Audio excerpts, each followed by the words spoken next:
উঠোন ঘেঁষে এক চিলতে আমড়া গাছের ছায়া, ছায়ার নিচে বন্দি খাঁচায় একটা বেজি ভায়া।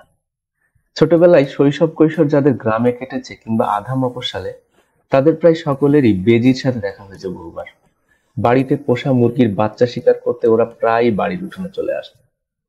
আমরা প্রায় শুনে থাকি সাপের বিষেও বেজির কোনো ক্ষতি হয় না, আসলে ব্যাপারটা মোটেও তা নয়। এরা চটপটে, কৌশলী এবং শরীরে খুব বেশি লোমের জন্যই সাপের দংশন এড়াতে পারে। বড় বেজি, গোখরা সহ নানা জাতের সাপ শিকারে দক্ষ। এরা সাপকে ছোবল মারতে প্ররোচিত করে এবং কৌশলে দংশন এড়াতে থাকে। অতঃপর সাপ যখন ক্লান্ত হয়ে পড়ে, বেজি সাপের মাথা কামড়ে ধরে ও ভেঙে ফেলে। এরা সাপের মাথা সহ সাপের বিষ গ্রন্থি খেয়ে ফেলে। সাপের বিষ পেটে গেলেও বেজির কোনো ক্ষতি হয় না, কেননা সেই বিষ ওদের রক্তের সাথে সরাসরি মেশে না।